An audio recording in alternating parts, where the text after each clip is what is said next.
You wanted the best. You've got the best podcast. The hottest podcast in the world. The Chris Voss Show, the preeminent podcast with guests so smart you may experience serious brain bleed. The CEOs, authors, thought leaders, visionaries, and motivators. Get ready. Strap yourself in. Keep your hands, arms, and legs inside the vehicle at all times, because you're about to go on a monster education roller coaster with your brain. Now, here's your host, Chris Voss. Hey, folks, it's Voss. Hi, folks, it's Voss there for the Chris Voss Show. Looks like I got preempted by the Iron Lady there, so we'll see if we can do her again. Sometimes she just wants to beat me to the punch and get her little thing in there. So welcome to the big show. As always, my friends, we certainly appreciate you guys coming by. Refer the show to your family, friends, and relatives. Go to goodreads.com/Chris Voss, LinkedIn.com/Chris Voss, Chris Voss 1 on the TikTok and all those crazy places on the internet. Opinions expressed by guests on the podcast are solely their own and do not necessarily reflect the opinions of the host or the Chris Voss Show. Some guests of the show may be advertising on the podcast, but it is not an endorsement or review of any kind. Today we have an amazing young woman on the show. We're going to be talking to her about her books, her insights, and how she can help you furnish and style things better in your home. Her book is entitled The Living Room Design Formula. Style your home like a pro, one room at a time, by Amy Barrickman. She joins us on the show, and we talk to us about her insights and all the stuff that she does and how you can design your home better. Because for some of you, you need all the help you can get. I've seen your homes. I'm a realtor, or I was a realtor at one time. Amy graduated with a bachelor's degree in journalism from Pennsylvania State University. She's a wife, mother, interior designer, and entrepreneur. She started her design business in 2010 and has been blessed with one problem: too many projects. Amy took to social media to help people style and personalize their spaces. So many people enjoy the tips and tricks posted on her brand, Barrickman Design, that her videos caught the attention of QVC, where she now appears as a regular on-camera design expert. Amy's mission has been to leave every space more beautiful than she found it. She plans to continue this through the series of her book and social media presence, and hopes to someday expand her work, including a foundation that supports the beautification of the city of Philadelphia. Amy, welcome to the show. How are you? Hello, Chris. Thanks for having me, and thanks for calling me a young lady. There you and go. Can I join in the Christmas show? Hey, that was pretty good. That might be better than the soundbite. Let's see. You nailed it. You got it. So we'll just use yours as the intro from there. Perfect. Go for it. It's a human it's a human as opposed to, I don't know where we got that soundbite. I know actually it's off of Fiverr. She's a real opera singer. So there we go. Well, I'm sure she's better than I am then. It's turning into the opera show, basically. Amy, give us your .coms. Where do you want people to find you on the interwebs? The best way to find me is go to Amazon and find The Living Room Design Formula. That is my book, which really is like having a one-on-one appointment with me. You're going to be able to walk through the interior design in your home. But also you can check out barrickmandesign.com. That is my website, which has my portfolio.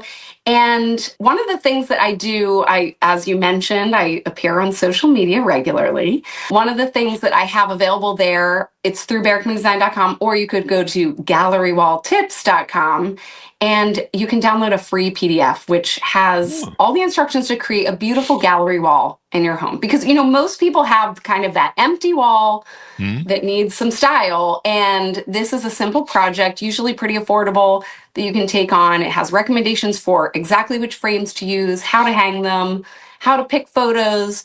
So that's gallerywalltips.com. Check that out and get a free download there. I like how you have it where if you, on the website, if you put in your email address for that layout guide, you press the button, instant gratification. So instant gratification. I like right. It makes you want to press the button. I'm just going to press it about 20 times. Do it. Yeah. But I'll just come here for my dopamine hit every day.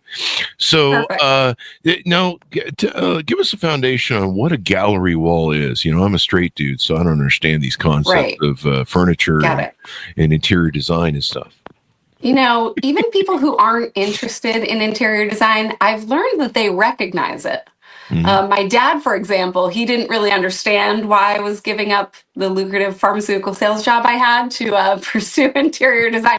But let me tell you, he knows when a room looks good. He walks into a room and he's like, oh, this is a beautiful room. I'm like, well, you do understand interior design then.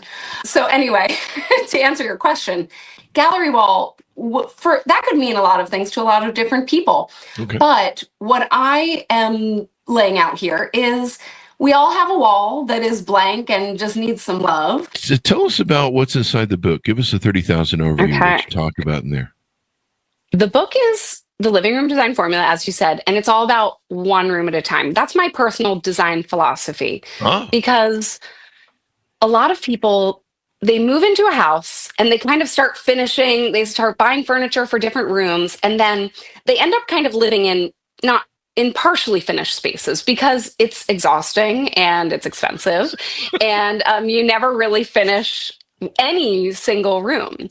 So that's what I am offering is if people take this approach of focusing just on one room at a time, the living room is a great place to start. Living room, family room, great room, whatever you want to call it.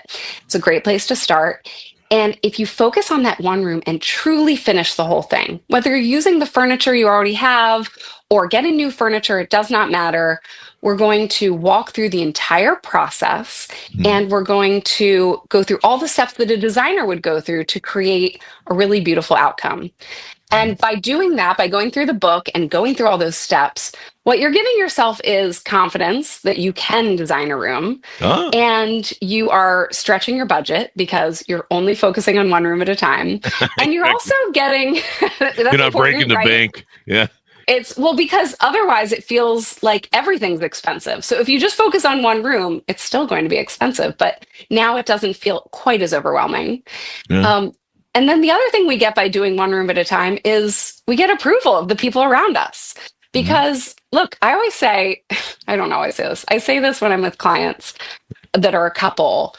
There's the inevitable moment where they're bickering over the design choices. And I say, I do couples counseling too. Oh, wow. I don't really, but the seems like that should come with the job, though, because exactly. That's my point. Is a lot of it is working with the people who live in the space. So when one space is finished completely, we now have kind of the approval of the people around us, and someone has to be the captain of that ship, right? You can't have a 50-50 design of a room.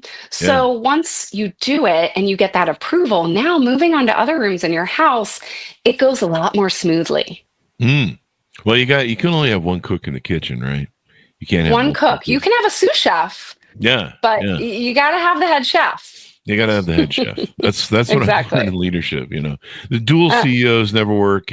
All these different variations you can take and do never works out. You've got to have one person where people can look at this person and be like, okay, well, they're the boss of everything. They're the boss. Because otherwise, if they're not, it's just chaos. It's just too many cooks in the kitchen. Absolutely. And that's how I start the book, actually, is about you are the captain of this ship, and take other people's advice with a grain of salt. Now, I'm looking at some of your portfolio on your website. These are really beautiful. Wow. Thank you. I don't see any IKEA featured here. What's up with that? I have IKEA all through my house. Look, IKEA has a place. There is nothing wrong with IKEA, but maybe those photos didn't make it to the portfolio. You know? They're probably in the back somewhere. I paged down far enough, maybe. They might be in the nursery. Go all the way to the bottom. Or the kids' rooms. Yeah. And I noticed with a lot of the layouts that I guess you've designed, I think you probably designed the windows as well, maybe. I notice there's always a lot of light that's coming in from windows in a lot of your stuff. Very important. Very important. There's a whole chapter about window treatments. And the traditional idea about window treatments, I know this has probably not been on your radar, I'm guessing, Chris, but my business partner used to put foil over the windows because he hated the light. So he's always trying to block it out. You probably don't recommend that, but well, every room has a purpose. Yeah. So I'm not saying I probably would never put foil on, but there are plenty of times where we have to use light filtering or light blocking window treatments. Yeah. And we talk about that in the book. But the traditional idea was that curtains or window treatments covered the windows. And really the more modern idea is that they frame the windows. If you need them to function, that's great. But when most of the time we want them open, we want to let that sun shine in. We want lots of good light. Yeah. Yeah. I mean, I noticed there's a lot of brightness, a whiteness and stuff. Do you do any like goth sort of setups where you have like just black walls and black furniture? That's a really good question. So you're laughing, but I'm taking you 100% seriously here because it's really about the client. So my job, as I see it, is to filter what the client wants through my eye and show them all the options. So if a client came to me and said, I want a goth room, I want black, I would take that on. I would love that. To this day, it has not happened. But I have done media rooms in dark colors, and I actually like to do dark colors in powder rooms because you're only in there for a few minutes and you can create a mood, right? You can have you can make a really cool mood. Say in dining rooms too. Dining rooms are great for dark colors because we're usually in there at night and it makes the walls kind of recede and it can be a great look, but it all depends on you, whoever the space is for. Yeah, and how much depression you're suffering from. No, I'm just kidding. Some people like different flavors. What can you say? I think Mick Jagger likes to paint it black, I hear. So he likes things black. I mean, Mick Jagger, he can do no wrong. I say he wants, right? I don't know if I have the moves like Mick Jagger, but maybe the design like Mick Jagger. Well, you know what they say. You don't get what you want, you get what you need. So it's the Rolling Stones podcast reference show. Absolutely. Here we go. So is this your first book? And how did you tell us your story of life? How did you go through this journey and get good at this stuff and start sharing with other people? Yeah, this is my first book. I started out, this was not my career. This was not my proposed career initially. I wanted to be an actress my whole life. Oh. And went to New York and went on auditions. And then I realized I needed to pay rent. So I got a job in the pharmaceutical sales industry. And that was lucrative, but I did not love it. I missed being creative. So I found this outlet where I was able to be creative and still do sales and make money, and started my own business in 2010. It took off pretty quickly to the point where I realized I was getting a lot of people I just wasn't able to help. And I wanted to help everyone. So I started putting together these ideas. I thought, every time I meet with a new client, I'm kind of going through the same process. The outcome is always different, but I'm taking the same steps. And there's no reason why other people couldn't follow those steps to create their own outcome. There are a lot of people who want the look of a designed space, of a professional space, but they don't want to hire a designer. It might be because of money. It might be for other reasons. Yeah. So that's how I came up with the concept. I shopped around some editors, and at first they wanted me to do the whole house, but I was like, no, it has to be one room. Whole house is too intimidating for even a designer. So I finally found the right fit, and we are starting with the living room design formula, and it will be a series to go through all the rooms of your house so that you're able to bite it off in those little chunks and get that confidence and design a space on your own without needing a professional designer. Oh, so you can read the book and of course you do consulting and coaching for all this sort of stuff and designing. I guess they hire you to come in and say, make this place look like a hospitable place to live in. There are people, right? Not a hospital, but a hospitable place. Yeah. I kind of flub that a little. Say hospital. That's a design I haven't had yet. That's that's what I'm looking for. I'm 57. I need a hospital layout. That way I can just have doctors come to me and hook me up to the IVs or whatever has fallen off this week. Give me some light green walls, some curtains. I'm 57. It falls off. The arm fell off this morning, and I just duct taped it back. Oh my gosh! Good job. Yeah, it's fun. That's good. That's just being resourceful. Getting old. It just comes with the territory. Enjoy your youth, folks. Where's now? Do you believe that a house should have like a whole? I don't know if motif is the right word because I failed English, but should have a whole theme motif of the same style, or do you kind of think that there should be like each room should have its own little voice, maybe. That is definitely a focus of my work. And I think each room should have its own voice, but they must go together. These voices must join and create a chorus. So when I'm working on a home with a client, we're always kind of join one room to the next. And we're making choices so that the things you see, I'm always thinking about our line of vision. If I can see an open door, well, that room has to be really cohesive with the room I'm in. Makes sense, yeah. But if the room's all the way down the hall, I have a lot more flexibility. I can be I can play a lot more there. So sometimes it's the color palette. Sometimes it's the overall style. Everything has to speak to one another. But at the end of the day, it's all about the client. It's all about you, whoever we're designing the home for. So if you like it, it often will all feel cohesive because it's what you choose. Yeah. Yeah. And, but I do like houses that seem to have like kind of, I mean, what you say, there's a flow, right? There's, they kind of have the different personalities and stuff. I've always, definitely, I'm a businessman and I'm just logic and reason. I don't have any artistic abilities. I don't think so. No. And people in the audience like, no, he doesn't. After 16 years, we know this. But and so my businesses, my offices are always stark and just white. And sometimes my employees will be like, "Can we paint this place?" I'm like, "No, I like it. I like the deadness feel of my office. I like it to feel cold and empty. It's like my soul." And but I've always admired people like yourself that they can look at a space and they can come up with these beautiful options and they can see into it. Well, what's your feeling on years ago? I bought. I think the question I was setting up for you was, where's a good place to buy? Where's the best place you feel to buy good furniture? And should you buy the type of furniture that will last forever? I bought my furniture for basically a lifetime. I bought a lot of Bernhardt. Henron. Bernhardt's one of my favorites. I'm still paying it off now 30 years later. Yeah. But I got to tell you, man, that furniture survived all my moves. It survived all my stuff. That shit is like a tank and it still just looks beautiful as the day I bought it. What are your thoughts on some of those different things? Yeah, well, first of all, I'd like to say that your offices being all white, it's clearly your taste, right? Yeah. Like you want it that way. And we need a better DEI program. So I don't know what that's about.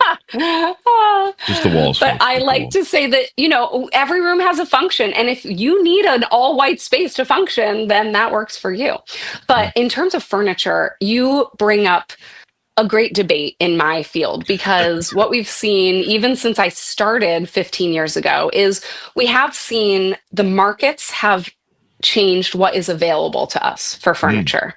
So even 15 years ago, furniture, a lot of it was made in the US. And over the time, it has changed quite a bit because we have companies like Wayfair. And I'm not knocking Wayfair, by the way. I love Wayfair. I would like to say there is a place for almost all the manufacturers. But we do have companies like Wayfair sourcing these things that are coming from overseas. And they're doing it at a price. Sometimes I look at the prices and I think I could not even ship a Bernhardt sofa for the price that they're selling a regular sofa on Wayfair.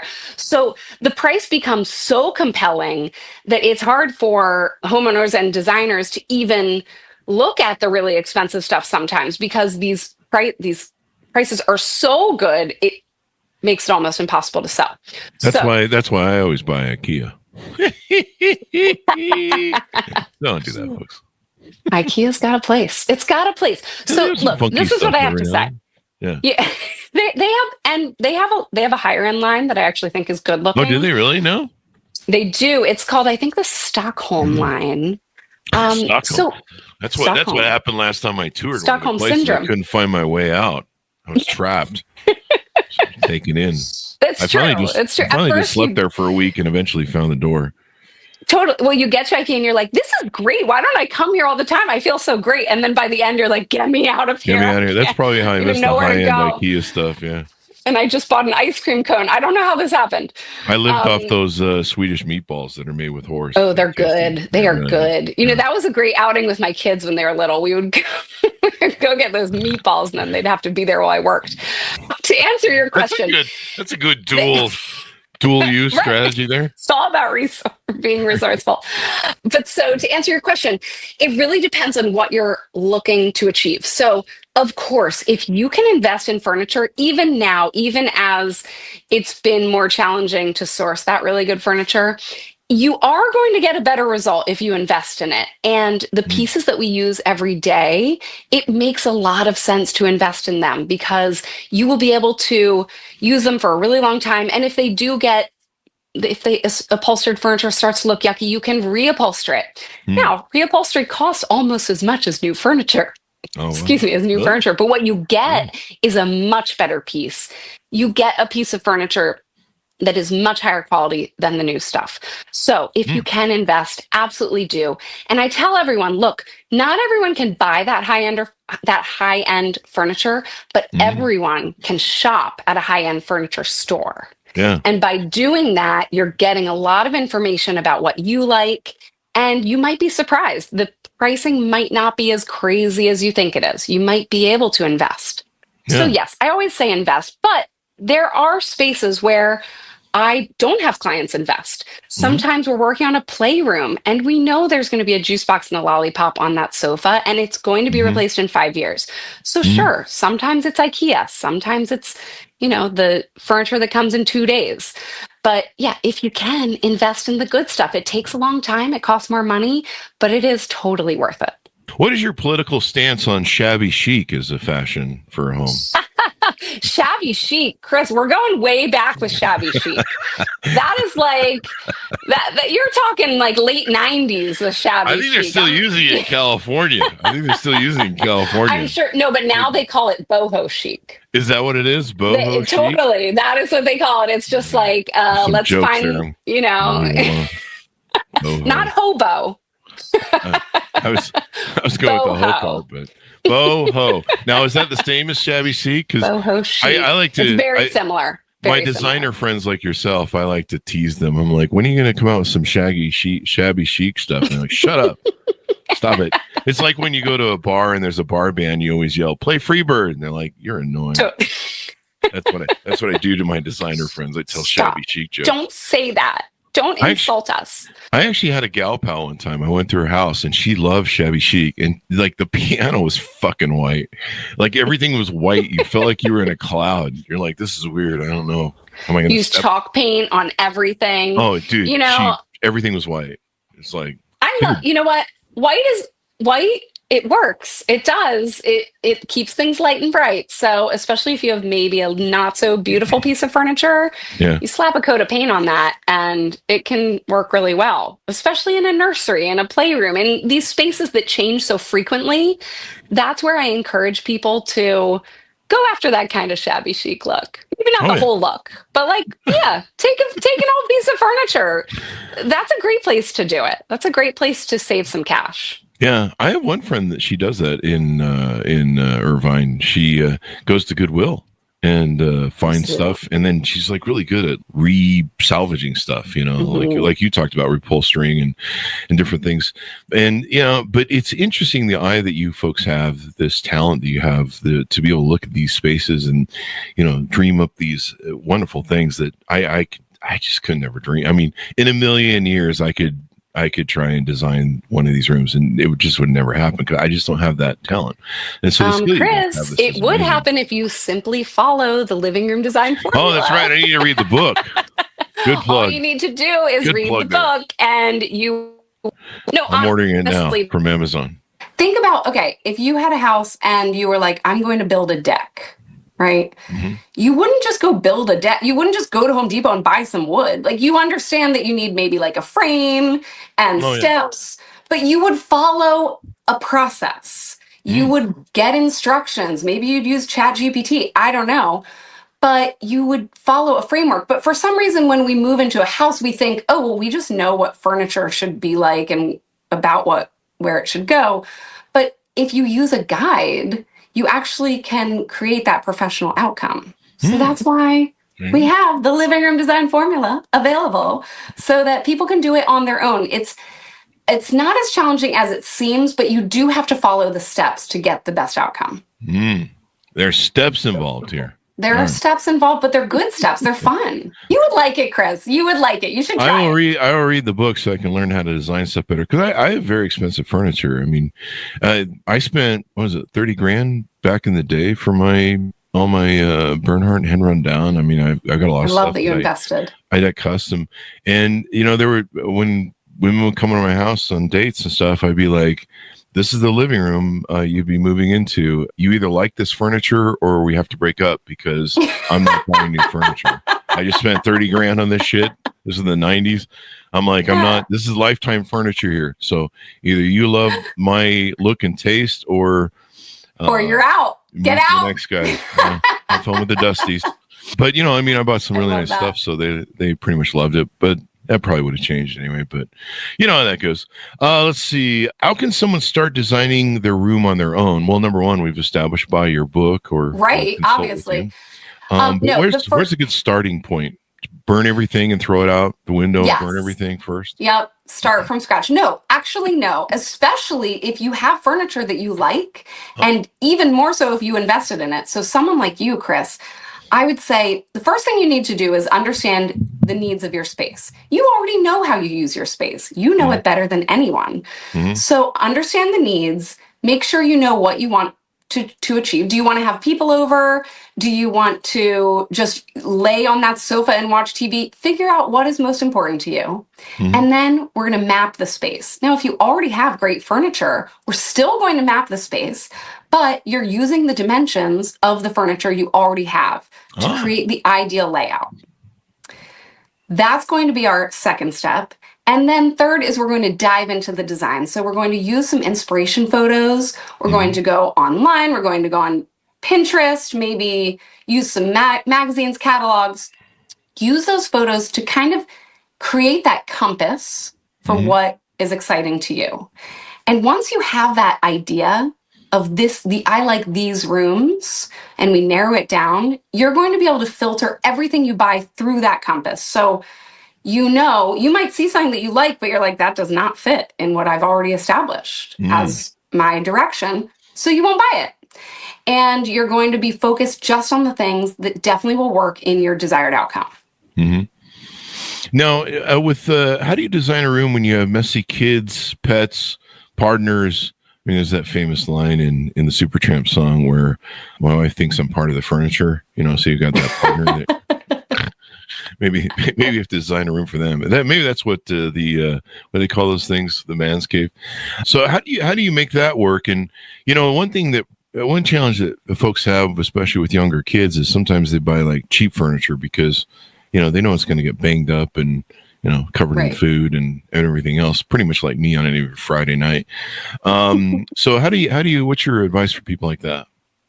I've worked with mostly families since I started my business. So I've done a lot of furniture that kids are going to get their dirty paws all over, and dogs and all the things. People who have friends that like to drink wine, all the things. Oh, yeah.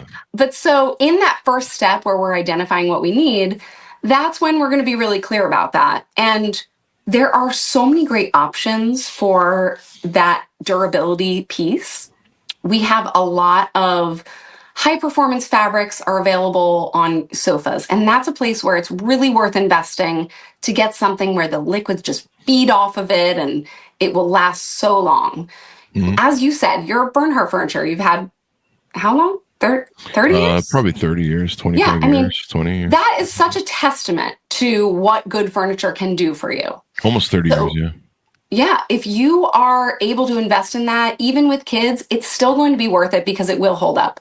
But again, you might sit down and look at your plan and realize, okay, I only have X amount of dollars to spend, but I really want this to look great for the next 5 years. Mm-hmm. And then that's where we go to the cheaper stuff and knowing that it won't last quite as long, and that's okay.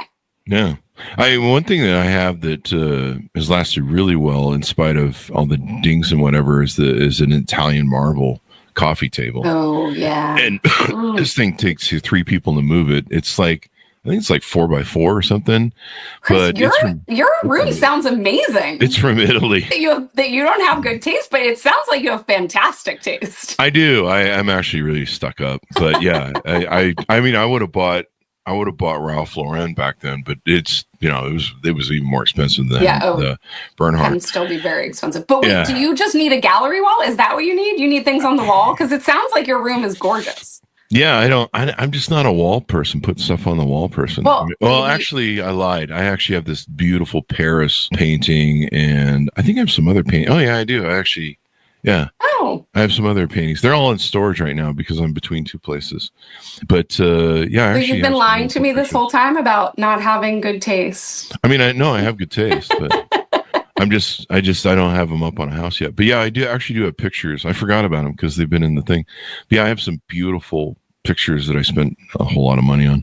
Probably need to revisit that one of these days. But yeah, I was just like, I'm just buying stuff and this is it. I'm buying stuff that's going to last me a lifetime. And well, and it sounds like what you did, which is what I encourage people to do in the book and what I encourage clients to do, is we need to go to what you love because trends and styles, of course, I'm not decorating in a vacuum. Obviously, we need to think about them. But if you love something, if you are so excited when you see that Paris beautiful piece of art and you feel good about it, that is so valuable in your space. That actually changes the way you feel in your life. If you feel good when you walk down the stairs and you look at something that makes you think of something beautiful, that is a mental health bonus.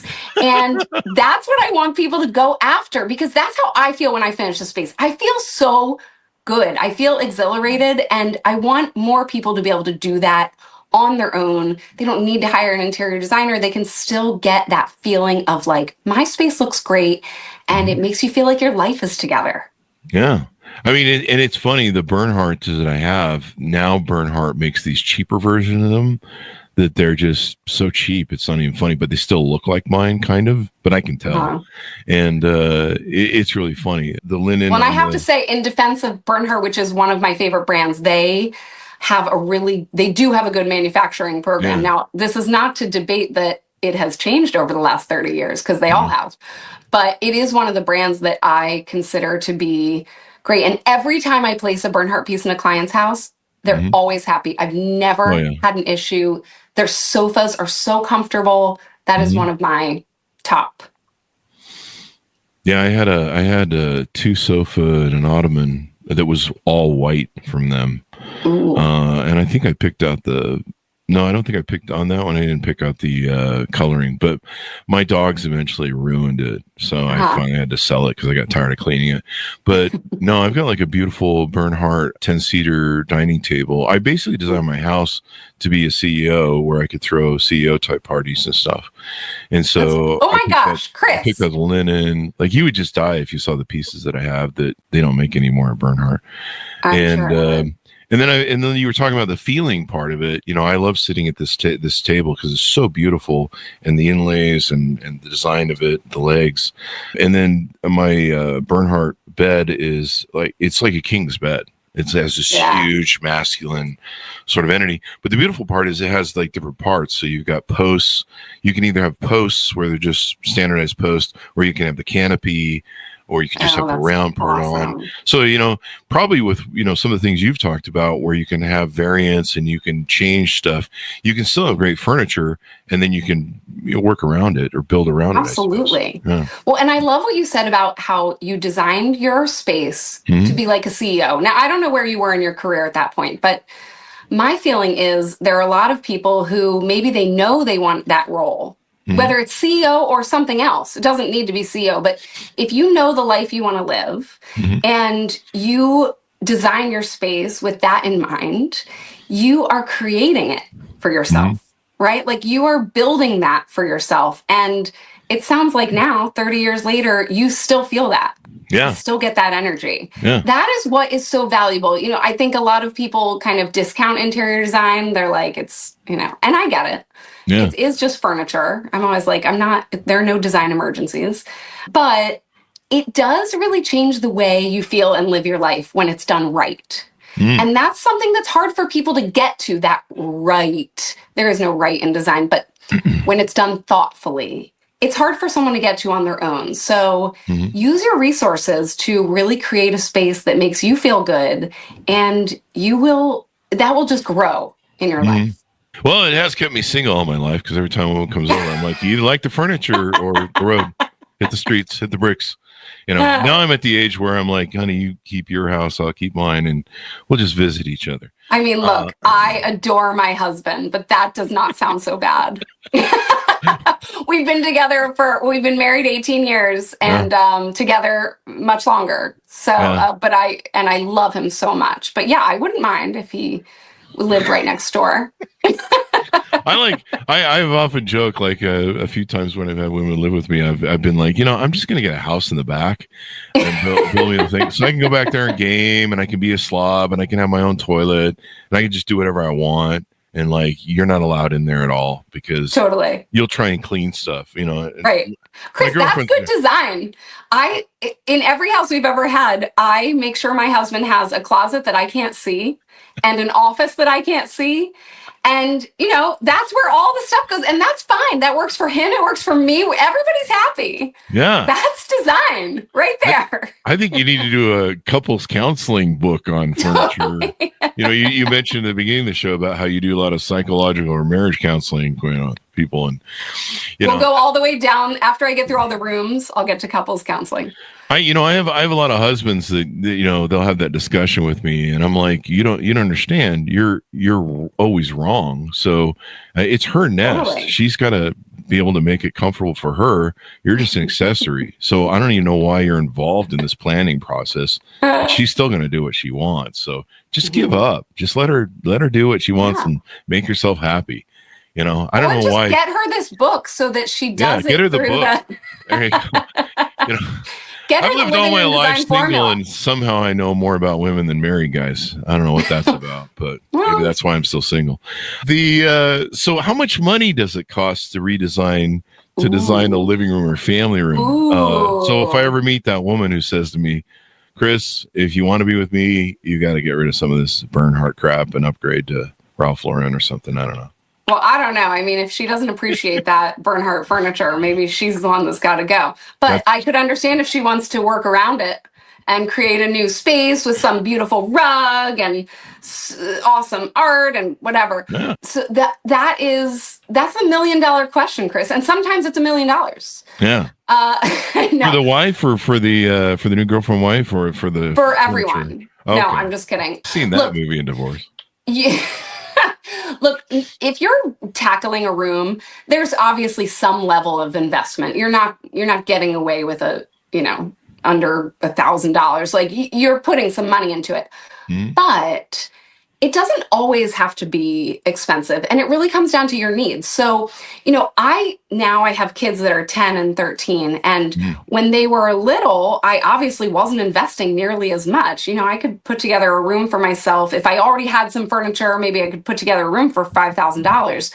But now I'm in a stage of life where, they're getting older and I want the good stuff and I want the stuff that really looks great and is going to last a really long time. So I want to invest. I work with clients that spend $50,000 on one room. Wow. You don't have to do that to get a great outcome. If you do that, you will get a great outcome most of the time.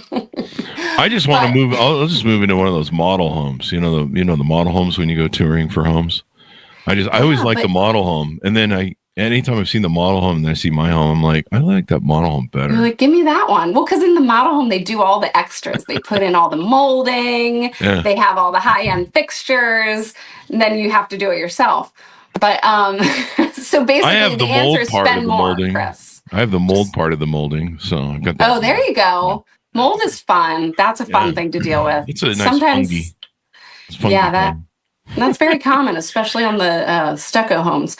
But so the answer to your question is you can work with a huge range of budgets. And in the book, I'll plug it again, The Living Room Design Formula, your budget is not, it doesn't matter what your budget is because we're going through the process and you get to choose for yourself. It's like choose your own adventure books. Remember those? Yeah. Like, it's like that. So it's like, okay, I want to spend more on my sofa here. Maybe I'm going to save on the light fixture. Yeah. Or I am obsessed with this light fixture. I must have it. I'm going all in. You get to choose. So yeah, you're going to have to make some sort of an investment, but depending on your situation, depending on the size of your room, it does not matter. There are a wide range of budgets that you can use to get a great outcome. And people can watch your Instagram, your TikTok and stuff. We've had a lot of designers from TikTok and stuff on the show, whether it's clothing or, dressing up, all that sort of good stuff. TikTok's been a kind of a great place for that, hasn't it? TikTok has been awesome. It's been really good to me. That's where I kind of got my my presence on social media. My sister actually challenged me. She was like, you just need to post one video per day for a month. And so I did it. And I think we're almost through the month. And I texted her and I was like, am I supposed to respond to all these comments? And she's like, yeah, it's really good to respond for engagement. And I was like, there are like 4,500. It was a video that went viral, which was great. And that was how I was able to reach out to a lot of people. And I have a lot of content on TikTok, on Instagram, and really YouTube has been a big one because I have some longer form videos where I really talk about, buying a sofa and all the things you should be looking for and what steps you should go through. So check me out there at Barrickman Design, which is hard to spell, Barrickman Design. So give us a final pitch out, people to order your book, how they can reach out to you for consultation, coaching, advice, design, et cetera, et cetera. Yeah, so please do check it out on Amazon, The Living Room Design Formula. It's a great starting off point for anyone, really. No matter where you are in your home design process, you can apply these techniques and get that outcome. And then on social media, like I said, at Barrickman Design, that's a great way to connect with me. I put a lot of content there. And I also am developing more tools to help people with their designs. So I'm still working on exactly what those look like, but there may be kind of a course where you'll get a little bit of one-on-one time with me and we can go through your design step by step. And I'm also putting together some kind of packages with some tools that are really useful for designing your space. So stay tuned at Barrickman Design or barrickmandesign.com. You can find those things and all the new developments. Well, it's been fun to have you on and talk about all the good stuff and giving people some ideas on how they can do stuff better. Like I say, I think you should do a book on psychology for, how to get the husband to leave you alone and let you do what you want with your nest. You know what? That's chapter 1. That is chapter 1. I'm not even kidding. There is a chapter about that. It's in there. The husband, it could be the husband who designs. I've worked with a few clients where the husband takes the lead, but usually it's the wife, let's be honest. Yeah, I mean, I was a realtor for 6 years and, you know that the woman is, it's her kitchen, it's her bathrooms. It's, the man's just kind of there to pay for it all. So yeah, 98% of the time, that's the way it is. But I have had a couple where it's been the guy and hey, that's great. They know who they are. Well, thank you very much for coming to the show. We really appreciate it, Amy. Absolutely. My pleasure. Thank you so much for having me. It was fun. Thank you. And thanks, Ernest, for tuning in, folks. Order of the book wherever fine books are sold. You definitely want to take and do that. Give me the title of the book again, Amy, off the top, because I've lost track of it here. The Living Room Design Formula.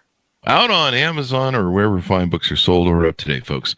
Thanks so much for tuning in. Go to goodreads.com/Chris Voss, linkedin.com/Chris Voss, Chris Voss 1 on the TikTokity, and all those crazy places on the internet. Be good to each other. Stay safe. We'll see you next time. There we go.